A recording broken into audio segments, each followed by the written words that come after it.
Salam sejahtera bagi kita semua yang dikasihi Tuhan. Shalom. Shalom. Ya, Bapak Ibu, saudara-saudara terkasih, tradisi Kristen memperingati Jumat Agung bukan karena hari Jumat tertentu itu agung dan mulia, tetapi pernah dalam satu ketika ada peristiwa bersejarah yang menentukan hidup semua orang, karena pada saat itu Kristus yang tidak lain dan tidak bukan adalah Tuhan itu datang dalam rupa manusia, rela berkorban bahkan sampai mati agar saudara dan saya menerima kehidupan kekal. Minta tolong background musiknya agak lebih lembut. Oke. Nah, saudara-saudara yang kasih, yang ingin saya sampaikan kepada saudara dalam peristiwa bersejarah itu bukan apa-apa yang terjadi di sekitar penyaliban Yesus. Yang sama kita tahu, begitu menderitanya Kristus, tidak ada penderitaan yang pernah dialami oleh manusia manapun yang pernah ada di dunia ini. Bahkan Ayub yang mengalami penderitaan begitu rupa di zamannya, dibandingkan dengan penderitaan yang dialami Sang Mesias, itu tidak akan pernah terbandingkan. Penderitaan yang begitu rupa, yang tidak mungkin manusia dapat menanggungnya, tapi Dia lakukan itu buat kita. Bukan karena Anda terlalu hebat, bukan karena kita semua luar biasa punya sesuatu sehingga Dia harus berkorban demi mendapatkan saudara. Sama sekali bukan. Tidak ada andil apa-apa yang Tuhan lihat pada kita sehingga Dia harus mati untuk kita. Keharusan Yesus mati buat kita semata-mata karena kasih, karena cinta, bukan karena sesuatu yang ada pada kita. Karena kasihnya yang paling agung dan termulia itulah sehingga Dia mau menderita sampai mati di kayu salib demi agar Anda dan saya dapat diselamatkan. Karena kita tidak mungkin bisa menyelamatkan diri kita sendiri. Ibaratnya seperti orang yang terjebak di dalam lumpur hidup. Selalu saya gambarkan peristiwa ini karena saya sampai saat ini belum dapat penggambaran yang lebih tepat dari itu.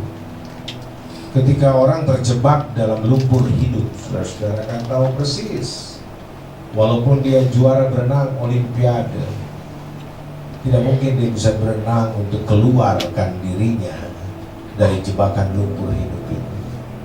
Bahkan semakin dia berusaha untuk keluar, semakin cepat dia tersedot oleh kekuatan serak lumpur hidup itu. Satu-satunya cara, orang itu harus berdiam diri dan hanya bisa berteriak sekeras-kerasnya. Dia berseru dengan penuh pengharapan agar ada orang yang mendengar dan sudi mengeluarkan dia, menarik dia keluar dari lumpur hidup itu. Puji Tuhan, teriakan kita terdengar di sorga, jeritan kita terdengar di sorga, sehingga Dia mengulurkan tangan kanannya, menarik kita keluar dengan kekuatan yang maha dahsyat, sehingga kita diselamatkan dari kematian kekal yang telah mengangkat mulutnya untuk kita yang berdosa. Itulah karya Yesus. Yang saya mau bicarakan tentang 7 perkataan salib yang menjadi pemahaman yang sangat mendasar yang dunia harus tahu. Saya berharap selain kita yang ada di ruangan ini dan juga yang ada di ruangan sebelah, termasuk para netizen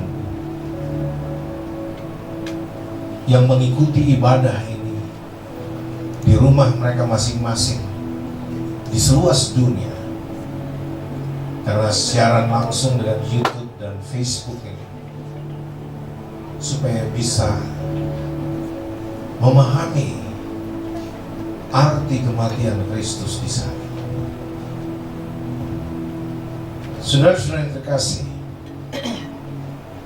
saya batasi khotbah ini hanya untuk memaknai 7 perkataan Yesus di salib, yang saya angkat secara kronologis satu persatu untuk menceritakan maksud kematian Kristus. Bahkan kematiannya pun telah direncanakan. Bukan kematian dadakan tanpa sebab, atau bukan sebuah kecelakaan dia mati. Kematian Kristus ada dalam rancangan ilahi yang tak terselami oleh pikiran manusia. Ini yang disebut misteri kasih Allah yang luar biasa. Allah sendiri bukanlah misteri ketika Allah telah menyatakan dirinya dalam rupa manusia. Tetapi kenapa dia mau jadi manusia? Kenapa dia mau menyelamatkan Anda dan saya? Sedalam apa kasihnya? Setinggi apa kasihnya? Selebar apa kasihnya? Itu yang misteri. Kita tidak sanggup memahami kasih Allah yang luar biasa. Tapi siapa Allah? Berapa Allah? Tidak ada lagi misteri. Allah telah menyatakan dirinya dalam rupa manusia yang tadinya tidak terjangkau dengan pikiran kita. Kita Allah yang transcendensi itu, yang tidak terlihat, invisible. Sekarang dia telah menyatakan diri. Dia menjadi terlihat. Dia bisa diraba, bisa dimengerti, bisa diajak berbicara, bisa diajak berkomunikasi. Itulah Allah kita. Walaupun banyak suara sumbang di luar sana yang berkata, kok bisa sih Allah jadi manusia? Justru saya balik bertanya, kalau Allah tidak bisa jadi manusia, dia bukan Allah yang asli. Allah bisa jadi apa saja yang dia mau. Saudara-saudara, yang tidak bisa itu manusia jadi Allah. Tapi Allah jadi manusia dan balik pada kealahannya, itu amat sangat bisa dilakukannya. Amin, saudara. Amin. Mari kita baca dulu 1 Korintus 15 ayat 3 dan 4 sampai 4. 1 Korintus 15, saya mengajak saudara melihat supaya saudara bisa memahami dasar Alkitabiah dari kematian Kristus di salib. Kematian Kristus di salib dan kebangkitannya serta kenaikannya di sorga bukan berita hoax, tapi itu fakta sejarah. Kenapa? Nanti saya beritahukan sebentar. Kenapa ini perlu diliput? Supaya dunia tahu bahwa Yesus adalah Allah yang benar dan hidup yang kekal. Begini bunyi firman Tuhan, 1 Korintus 15 ayat 3 dan 4.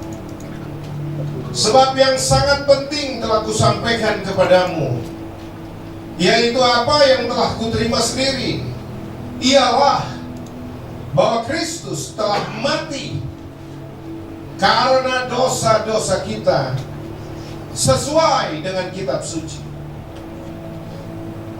bahwa ia telah dikuburkan dan bahwa ia telah dibangkitkan pada hari yang ketiga sesuai dengan kitab suci, bahwa ia telah menampakkan diri kepada Kefas dan kemudian kepada ke-12 muridnya. Sesudah itu ia menampakkan diri kepada lebih dari 500 saudara sekaligus. Kebanyakan dari mereka masih hidup sampai sekarang, tetapi beberapa di antaranya telah meninggal.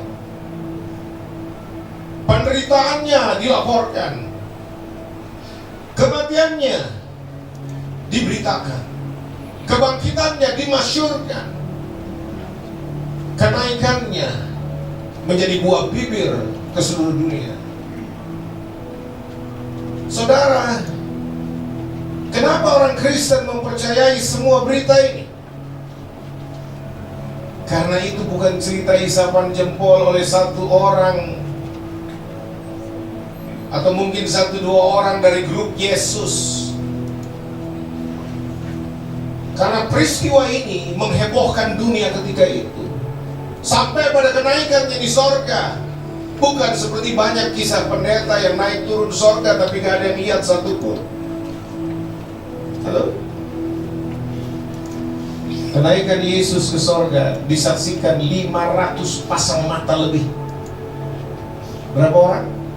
Alkitab bilang 500 orang lebih memandang dia naik dengan segala kemuliaannya, mengatasi segala hukum alam, mengalahkan semua hukum gravitasi. Dia menembus semua sistem tata surya. Dia naik ke tempat yang maha tinggi. 500 pasang mata. Saya mau tanya, bisakah orang mereka yasa 500 orang yang melihat untuk membangun hoax berjamaah? Bisa lihat kalau saya hoax berjamaah. Ya, saudara-saudara yang kasih, maka berita itu, peristiwa itu, ya dan amin. Amin. Saya membatasi soal kematiannya. Kematiannya disalib itu adalah laporan sejarah. Dengar saya, kematian Yesus disalib adalah laporan sejarah. Tapi untuk apa dia mati, itulah yang ingin kita angkat lewat 7 perkataannya di kayu salib. Saya mulai dari perkataan yang pertama supaya kita punya cukup waktu. Saudara-saudara, di dalam Matius pasal 27 ayat yang ke-46, dalam perikop yang berjudul Yesus mati, di situ dikatakan kira-kira jam 3 berserulah Yesus dengan suara nyaring, Eli, Eli, lama sabachthani. Eloi, Eloi, lama sabachthani.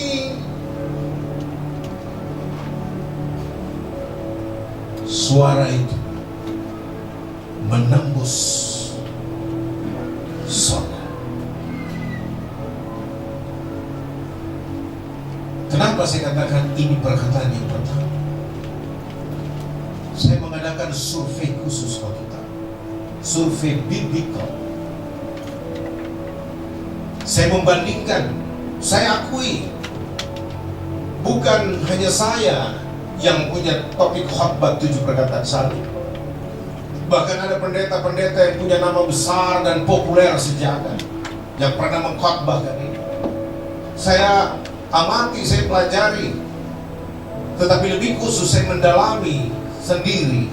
Seperti Paulus bilang, sebagaimana aku telah menerimanya sendiri. Setiap kita harus punya pengalaman pewahyuan sendiri dengan Tuhan. Iman kita, apalagi seorang hamba Tuhan, tidak boleh mendapatkan beritanya dari apa kata orang saja. Walaupun dia belajar juga, dia harus mendengar juga pendapat orang. Tetapi kita sendiri harus punya pengalaman dengan Tuhan. Kekristenan itu bicara relationship. Kekristenan tidak bicara agama, salah kaprah.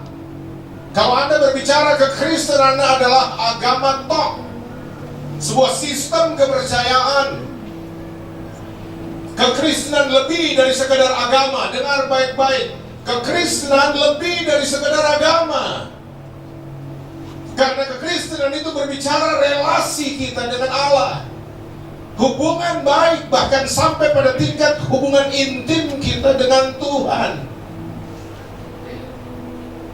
Setiap orang Kristen, dia belum betul-betul Kristen kalau dia belum pernah mengalami Tuhan dalam hidupnya. Saudara-saudara, mari kita lihat apa makna, kenapa ini menjadi urutan pertama perkataan Yesus di salib. Ketika dia telah digantung di salib, ketika kedua tangannya telah dipaku, ketika kakinya telah ditusuk dengan paku untuk ditancapkan, dan sebelumnya mahkota duri sudah ditancapkan di kepalanya, mengeluarkan lelehan darah merah kehitam-hitaman. Belum lagi kita berbicara bilur-bilur di badannya, 40 luka, bilur yang menganga, wajah yang lebam hancur, tidak seperti lagi anak manusia kelihatan. Bahkan dilaporkan oleh Yesaya, orang melihatnya sampai menutup wajahnya karena tidak tahan melihat betapa sengsaranya manusia itu. Dan ketika saat itu orang melihat ada yang tergantung dengan penuh aib, dipermalukan dengan penuh siksa, semua orang berpendapat bahwa ini orang terkutuk. Dan betul, Yesus dijadikan kutuk agar kita dimerdekakan dari kutuk. Dia dihancurkan agar kita dipulihkan. Orang kira dia kena tulah, kena hukuman, kena kutukan, kena laknat. Padahal dosa kita yang ditanggung, kejahatan kita yang ditanggung. Dengar baik itu, dosa memisahkan kita dengan Allah. Telinga Tuhan tidak kurang tajam untuk mendengar, tangan Tuhan tidak kurang panjang untuk menjangkau saudara dan saya. Tapi Alkitab melaporkan yang menjadi pemisah antara engkau dengan Allahmu adalah segala dosa dan kejahatanmu.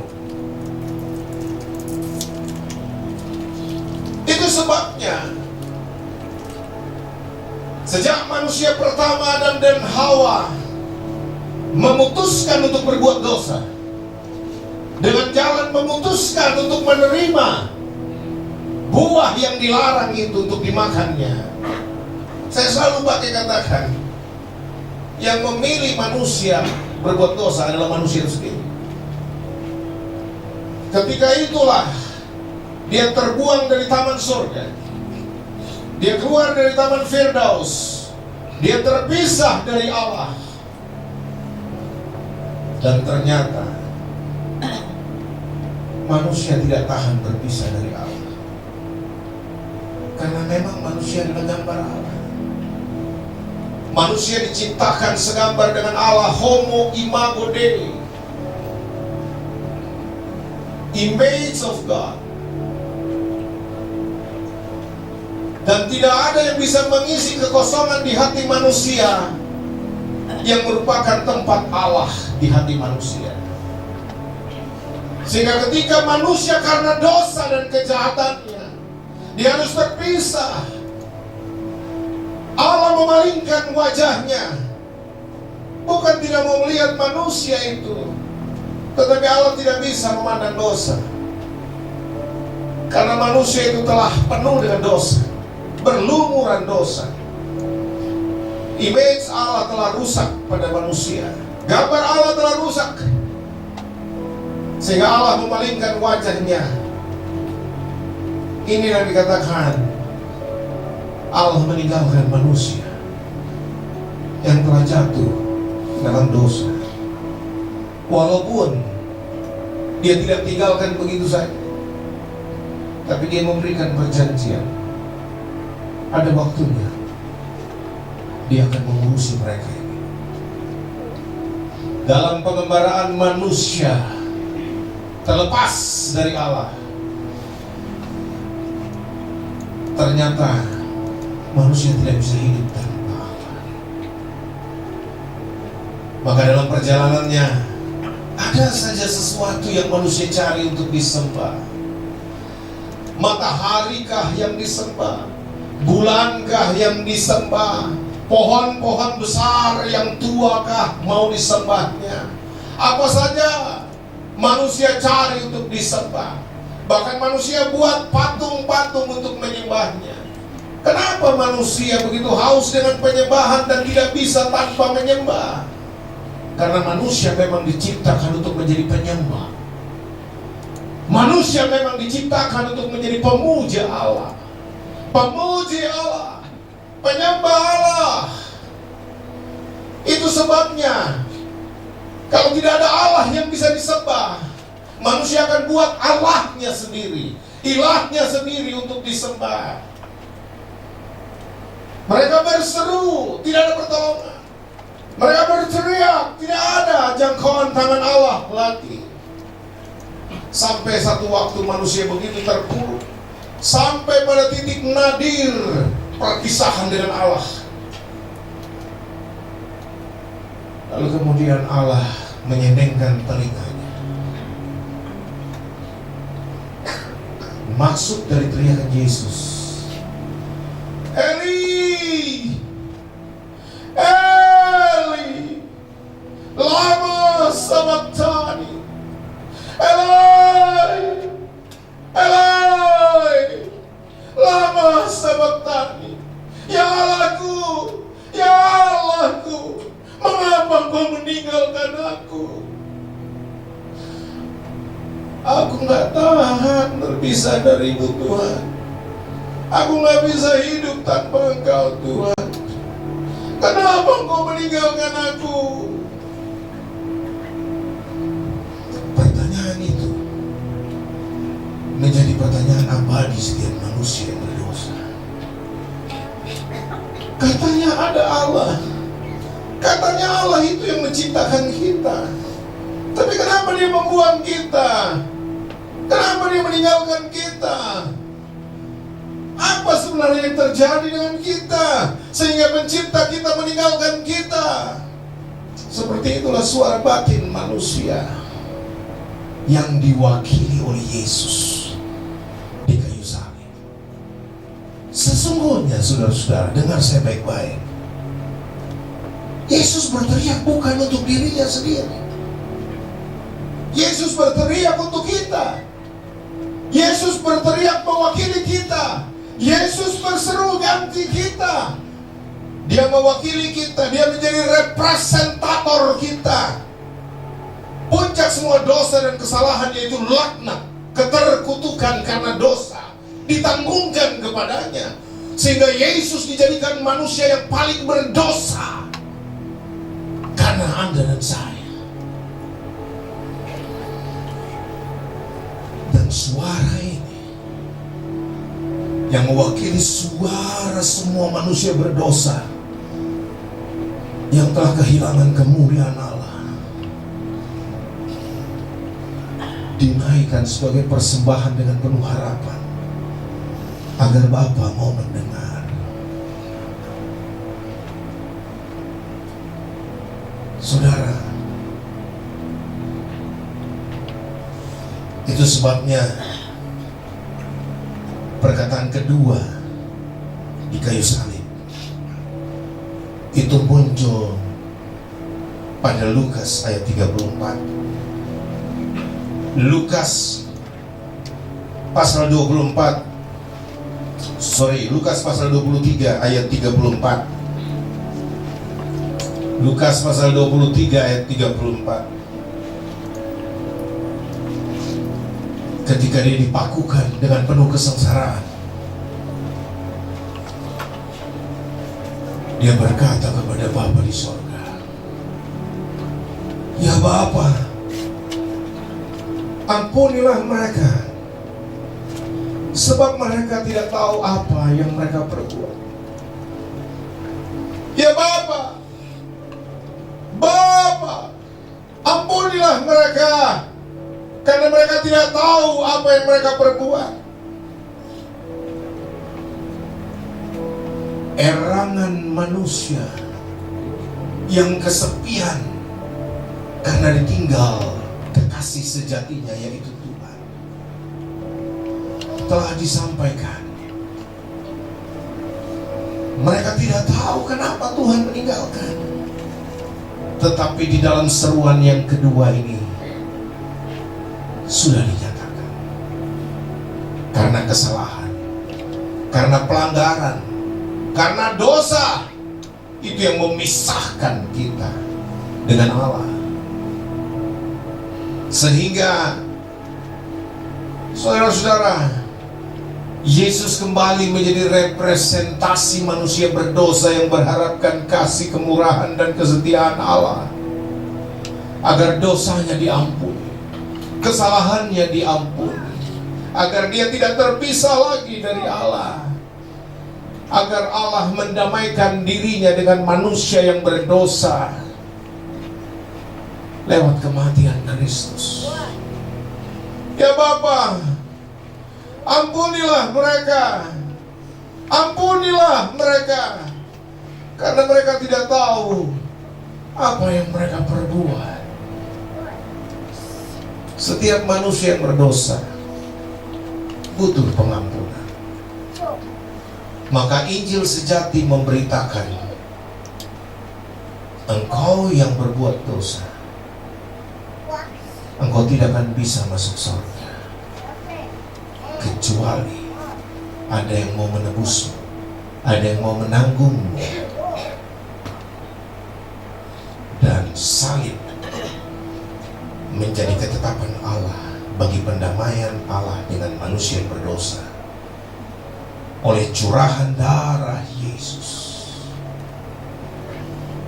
manusia diampuni. Lewat pengorbanan Yesus, dan hanya lewat pengorbanan Yesus, hanya lewat karya Yesus di salib, tidak ada yang lain. Maka manusia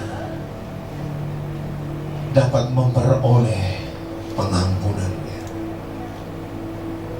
Agama bukan jalan pengampunan dosa. Tidak ada satu agama pun yang Tuhan bentuk untuk menjadi media penyelesaian masalah dosa. Justru banyak agama membuat orang jadi berdosa. Bahkan agama banyak membuat orang lebih jauh dari Tuhan. Agama adalah upaya manusia mencari Tuhan. Agama adalah gerakan untuk membuktikan Tuhan ada apa tidak sih? Dan saya mau beritahu, pendiri agama yang dicatat di dalam Alkitab adalah Nimrod. Agama adalah puncak kebudayaan manusia tertinggi. Tapi dengar saya, upaya ini ternyata telah terbukti tidak membuahkan hasil. Kenapa? Karena manusia tidak bisa dengan upayanya sendiri mencari Tuhan dan kemudian menemukan Tuhan. Tidak mungkin. Halo? Kalau kita bisa bertemu Tuhan, bukan kita punya upaya, bukan kita punya kehebatan, bukan kita punya keperkasaan, bukan kita punya kepintaran, kecerdasan yang membuat kita berhasil bertemu Tuhan, menangkap Tuhan, tidak. Tetapi itu upaya Tuhan untuk menemukan Anda, menggali setiap lumpur dosa, menemukan setiap kita, menarik keluar kita dari kematian yang begitu rupa. Dengar saya, kekristenan lahir bukan karena upaya manusia mencari Tuhan, tetapi upaya Tuhan mencari Anda dan saya yang terhilang lewat Yesus. Amin, saudara. Itu sebabnya apa yang tidak mungkin dilakukan manusia, dia sudah lakukan bagi kita. Manusia dituntut hanya percaya saja. Percaya saja bahwa Allah dengan kasih-Nya yang begitu besar telah datang sendiri dalam rupa manusia Puluhan ayat di Alkitab, bahkan ratusan ayat di Alkitab berkata bahwa kita diselamatkan bukan karena hasil usaha kita, tapi karena anugerah Allah. By grace of God. Oleh karena anugerah kita diselamatkan. Tapi bukan anugerah murahan, anugerah liar, anugerah sembarangan yang tanpa dasar. Anugerah yang kita peroleh karena iman. By faith to God.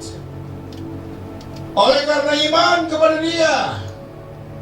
Itu yang dikatakan sola fide. Memang keselamatan itu adalah sola gratia, hanya oleh anugerah. Tapi anugerah yang berdasarkan iman.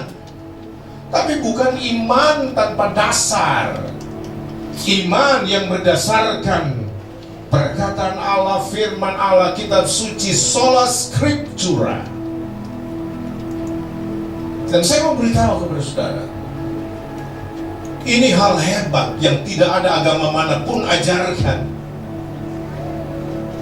Bahwa karena begitu besar kasih Allah akan dunia ini, Dia telah menganugerahkan anaknya yang tunggal supaya barang siapa yang percaya kepadanya tidak binasa, melainkan beroleh hidup yang kekal.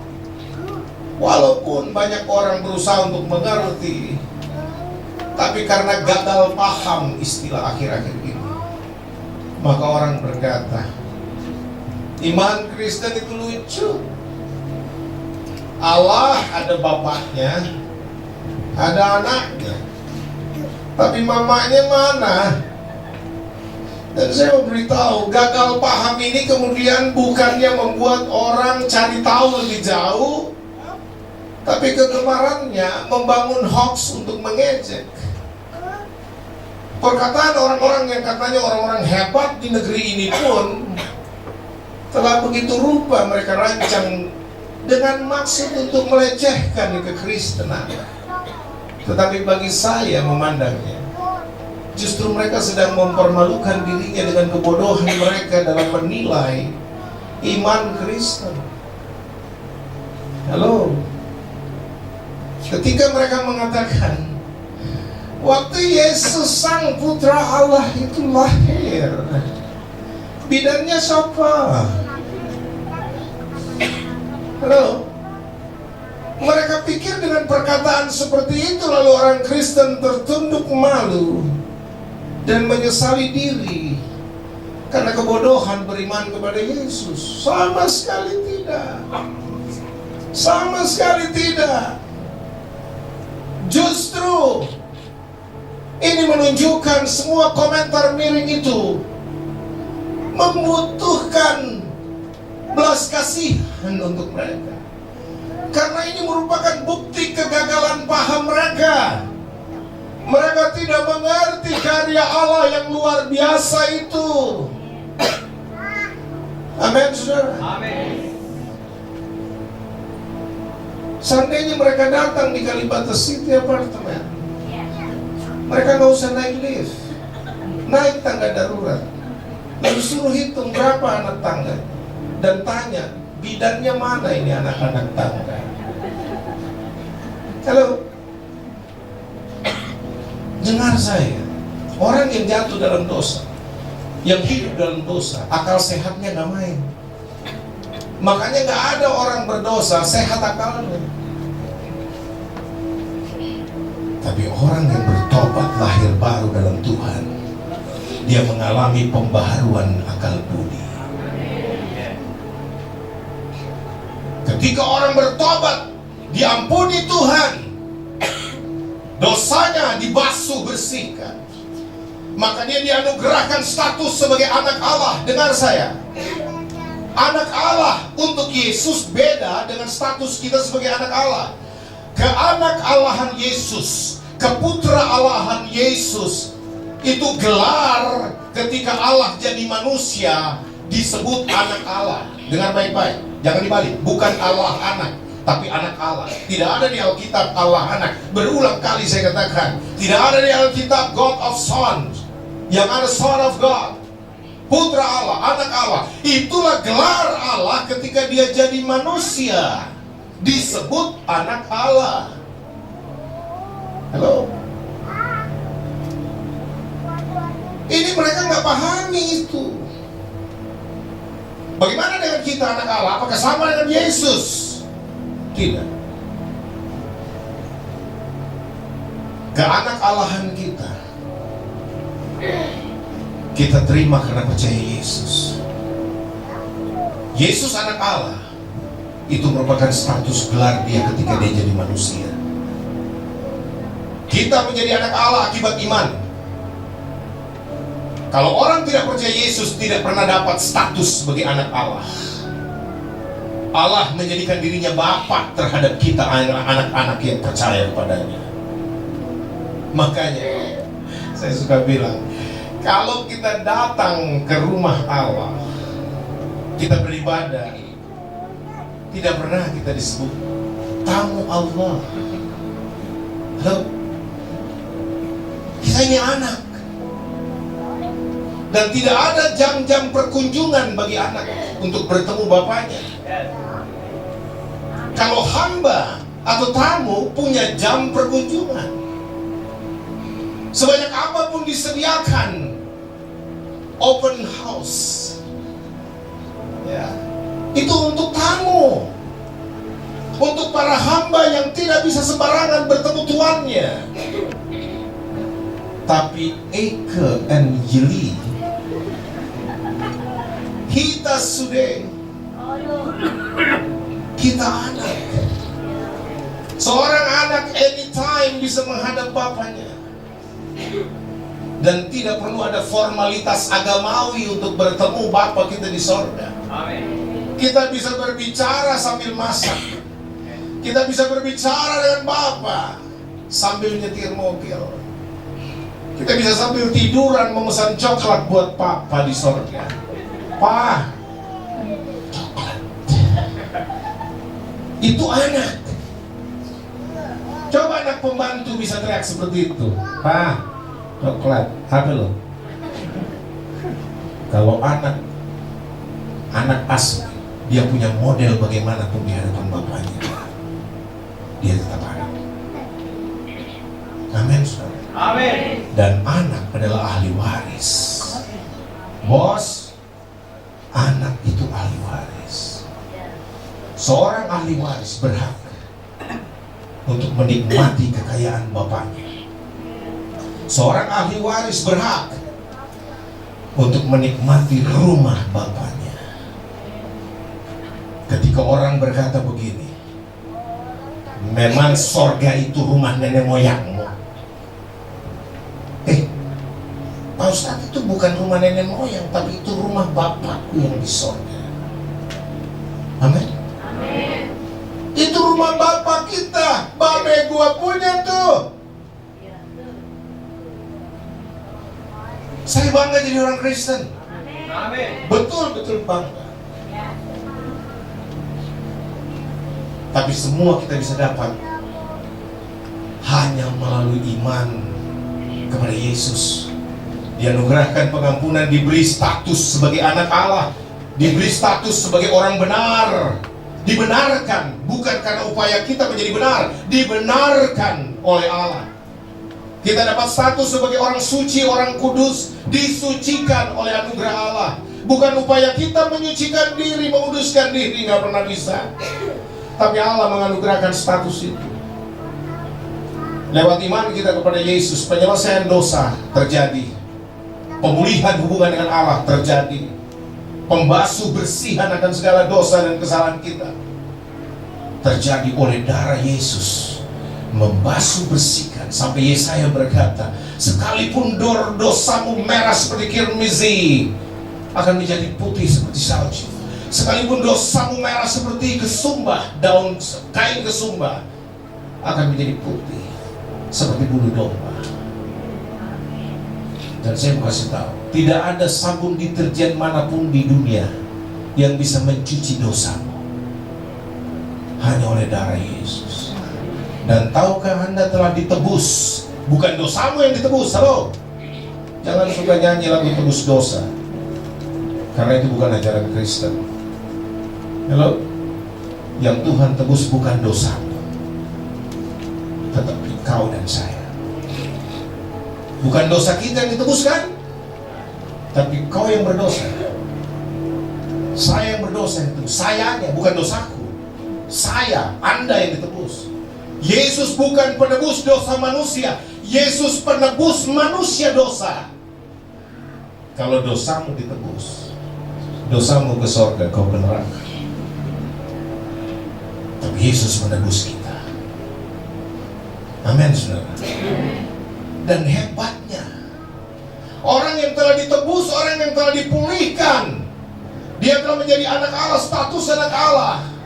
Dengar baik-baik nih. Kehausan itu akan muncul. Ya.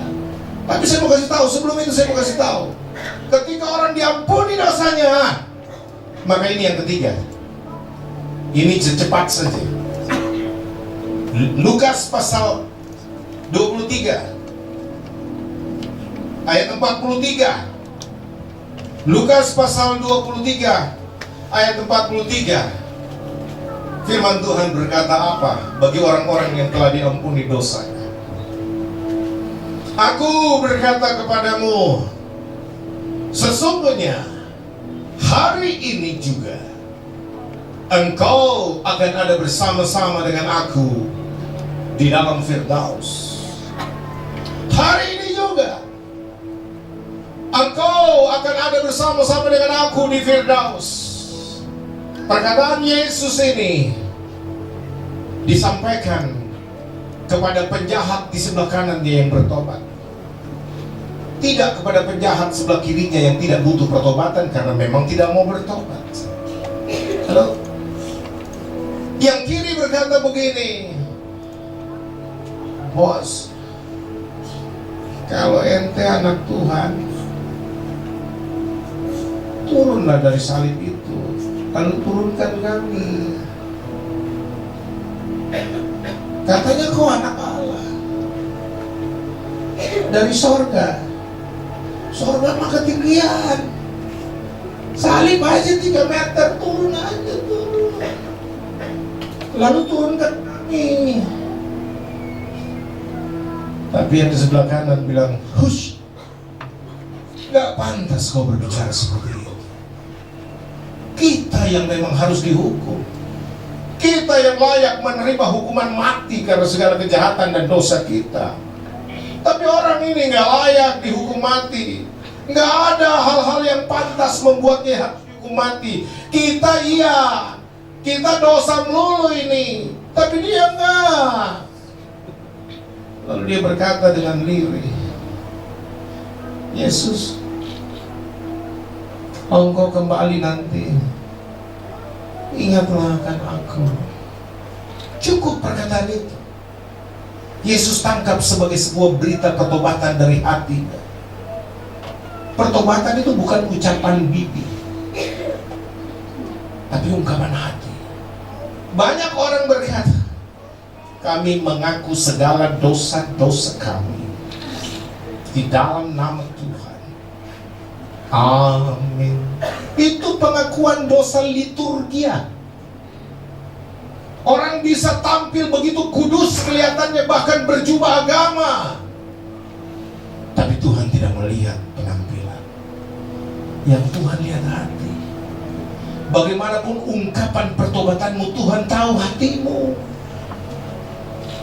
Kalau engkau datang, ingatlah akan aku. Yesus bilang, hari ini juga engkau ada bersama-sama dengan aku di Firdaus. Nggak tunggu lama, hari ini. Ini yang saya masukkan kategori perkataan yang ketiga. Ketika orang bertobat, diampuni oleh Tuhan, hari itu juga dia menjadi orang yang telah diselamatkan. Karena iman Kristen bicara keselamatan itu bukan nanti, tapi sekarang. Kalau kau buka hatimu buat Yesus, kau menerima dia sebagai juru selamatmu, hari itu juga. Kalau hari ini ada yang belum terima Yesus, baik yang ada di ruangan ini maupun yang di sebelah, maupun para netizen dimanapun Anda berada di seluruh dunia. Kalau kau belum terima Yesus menjadi Tuhan dan Juru Selamatmu secara pribadi, saya katakan, mungkin saja selepas kau dengar ini, belum tentu kau hidup. Itu sebabnya kalau masih sempat kau dengar, buka hatimu sekarang. Karena kau tidak tahu apa yang terjadi di menit-menit ke depan. Dan tidak kebetulan Anda mendengar berita ini. Dan saya mau beritahu, tidak ada juru selamat lain selain Yesus. Amin. Tidak ada yang bisa menyelamatkan saudara selain Yesus. Maka tidak ada cara lain, buka hatimu untuk terima Yesus, supaya engkau menerima garansi keselamatan. Tidak ada agama di dunia ini atau sistem kepercayaan manapun yang di dunia ini ada, tidak ada yang punya jaminan pasti. Seorang ulama berkata dengan saya, "Pak Pendeta, kalian itu kaum sombong." Dalam perdebatan teologis saya dengan mereka, muka dengan muka, saya bilang, kenapa sombong Pak Ustaz? Karena kalian selalu bicara masuk surga itu pasti, kalau percaya Yesus pasti. Saya puluhan tahun jadi Kristen, saya tidak pernah ketemu kata pasti di Alkitab. Lalu saya jawab, ada pantas kemurutan.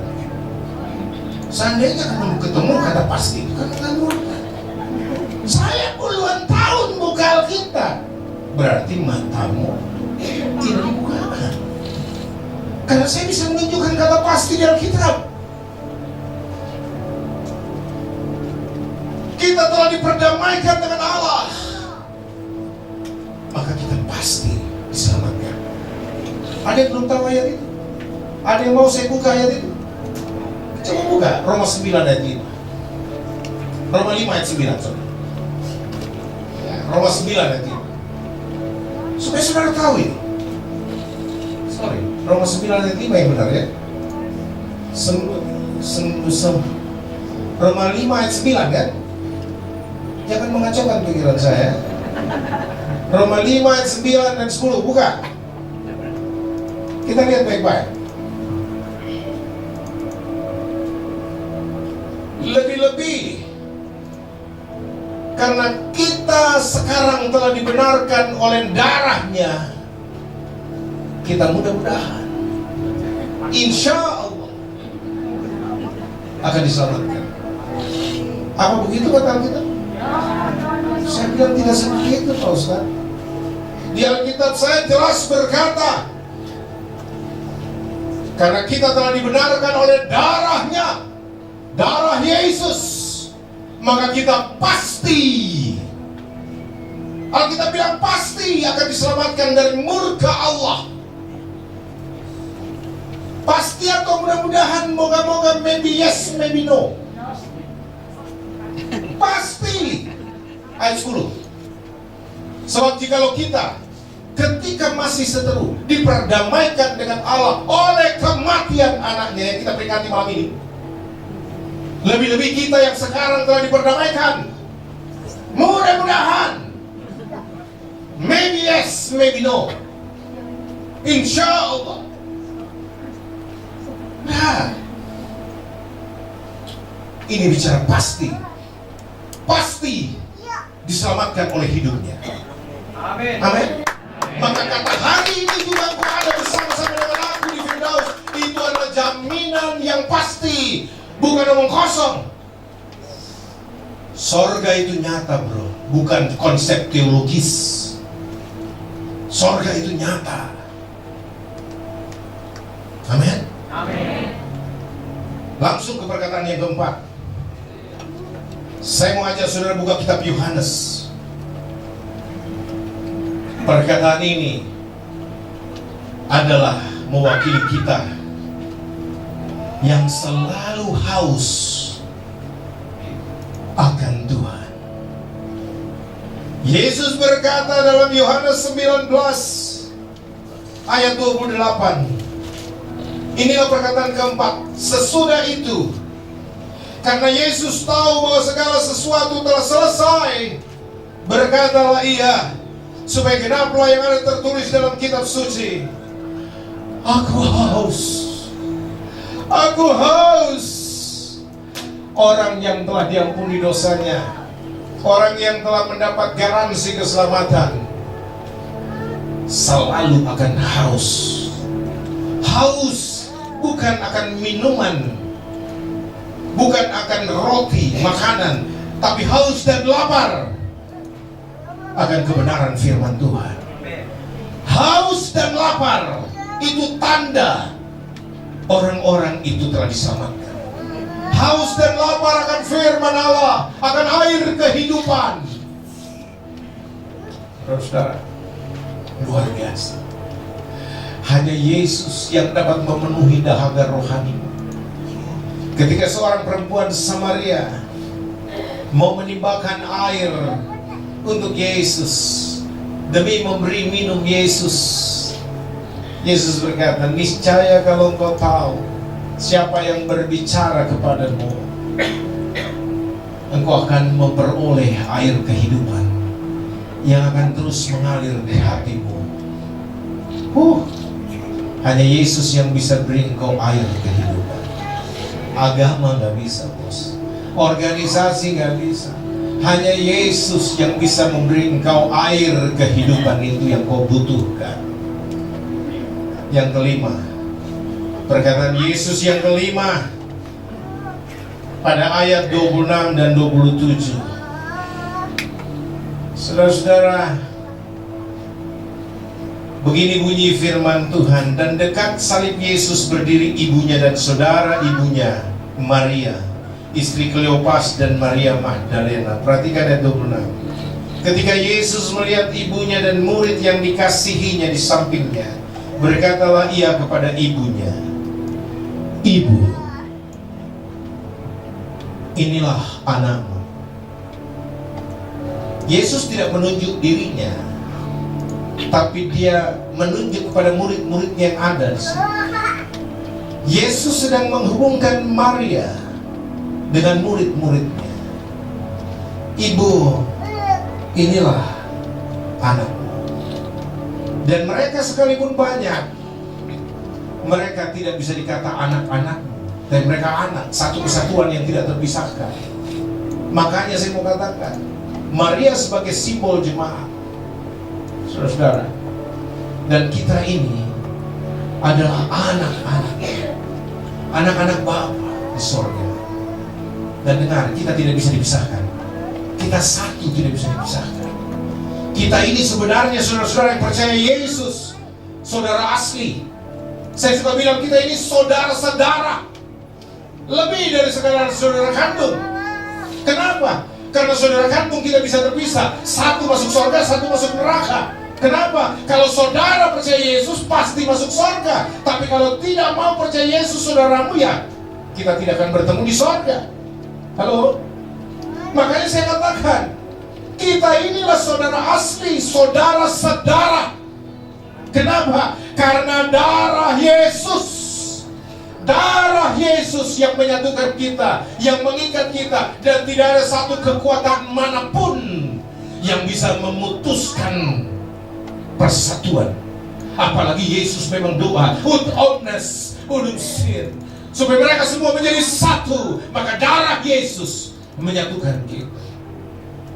Mungkin secara sinodal kita tidak bisa bersatu, tapi dengar saya, Anda bukan milik sinode. Anda bukan milik pendetamu, karena pendetamu tidak pernah mati untuk engkau. Kita ini milik Tuhan. Kita ini aset kerajaan surga. Darah Yesus tunai membayar kita. Dan saudara, Yesus bilang sama murid-muridnya, "Inilah ibu." Artinya apa? Ini hubungan tidak terpisahkan. Makanya saudara, tidak boleh ada orang mengatakan dia anak Tuhan tapi tidak bergereja. Halo? Tidak boleh juga dibilang ini gereja tapi tidak ada anak-anak Tuhan di dalamnya. Makanya hubungan Maria dengan rasul-rasul ini melambangkan antara gereja dengan saudara-saudara, tidak boleh ada orang pergi menginjil, mengatakan dirinya penginjil, tapi tidak jelas gereja mana yang mengutus mereka. Halo? Karena hubungan ini tidak terpisahkan. Saudara, dengar baik-baik ini. Dengar baik-baik. Tuhan merancang jemaat supaya jemaat ini yang menjadi anggota tubuh Kristus. Dia pergi menjangkau dunia dengan Injil. Jemaat ini menggembalakan domba yang telah dimenangkan bagi Kristus. Jemaat ini mengajarkan, jemaat ini menjadi representator Kristus di muka bumi. Perkataan yang ke-6, saya langsung saja. Perkataan yang ke-6 berkata, sudah selesai. Di dalam Yohanes 19 ayat 30, sesudah Yesus meminum anggur asam itu, berkatalah ia, sudah selesai. Lalu ia menundukkan kepalanya dan menyerahkan nyawanya. Banyak orang bilang, Pak Yosua itu perkataan terakhir. Bagi saya tidak. Karena apa? Yesus harus menyerahkan dulu nyawanya, baru mati. Begitu? Enggak. Kita berbicara ini bukan soal kematian biasa. Yesus datang dengan tujuan menyelesaikan rencana Allah. Dia tidak boleh mati dulu sebelum selesai. Halo? Jadi Yesus waktu mati sudah menyelesaikan semuanya. Tugasnya untuk menyelamatkan Anda dan saya sudah selesai. Dia tidak meninggalkan pekerjaan yang tidak selesai. Yesus menyelesaikan pekerjaannya, baru dia serahkan nyawanya. Jadi saya menganggap kata sudah selesai bukan perkataan terakhir di salib, bukan perkataan nomor 6, tapi perkataan nomor 7. Bukan perkataan nomor 7, tapi perkataan nomor 6. Dia berkata sudah selesai.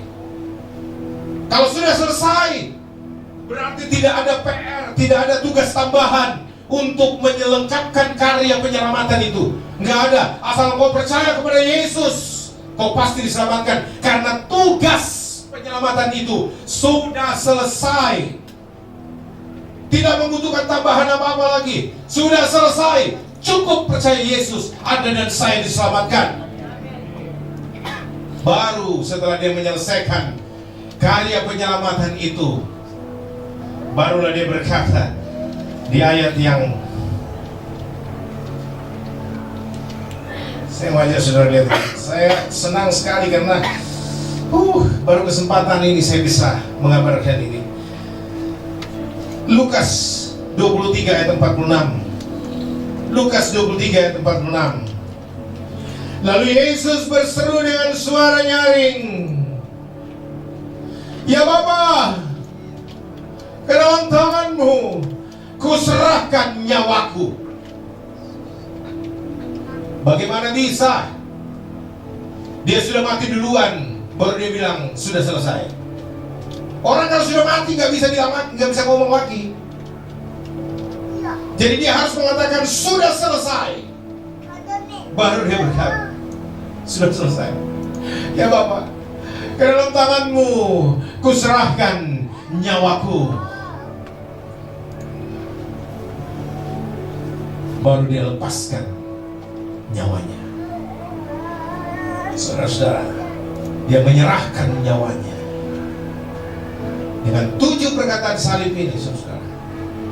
Dan ini dikatakan kitab suci. Bukan dikatakan orang per orang, tapi kitab suci. Bahwa dia telah mati karena dosa-dosa kita. Dan apa yang dikatakan kitab suci, ya dan amin. Kalau Alkitab berkata dia telah mati bagi segala dosa kita supaya kita diselamatkan, maka itu ya dan amin. Dan sebentar juga kita akan masuk langsung dalam perjamuan Tuhan untuk memperingati kematian Tuhan ganti kita. Saya nggak mau berpanjang lagi dengan membahas bahasa orang-orang yang gagal paham. Kok Tuhan mati? Ini bahasa eksklusif kami. Kami mengerti bahasa itu. Kami nggak pernah gagal paham dengan bahasa itu. Kami tahu bukan Tuhan yang mati. Pada waktu dia jadi manusia, dalam keadaannya sebagai manusia dia mati. lalu dia bangkit, dia kembali kepada ketuhanannya. Nanti kita bahas kalau dalam keadaan Paskah, kita bahas soal kebangkitan, kenaikannya terus. Tapi karena ini kita berbicara, merenungkan kematian Kristus, maka biarlah sebentar menjadi lengkap dan sempurna kita peringati kematiannya lewat perjamuan Tuhan ini. Pemain musik bisa maju sambil saudara tundukkan kepala. Kita mau berdoa, kita serahkan hidup kehidupan kita. Kita jangan main-main lagi. Mari kita serius. Tuhan mencari orang yang bersungguh hati. Tuhan mencari orang-orang yang bersungguh hati dengannya, untuk memberkati mereka, untuk memakai mereka. Mari saudara kasih, kita bangkit berdiri, kita mau respon firman Tuhan ini saudara. Haleluya, haleluya. Terima kasih Tuhan. Oh haleluya. Katakan terima kasih kepada Tuhan dari hatimu yang paling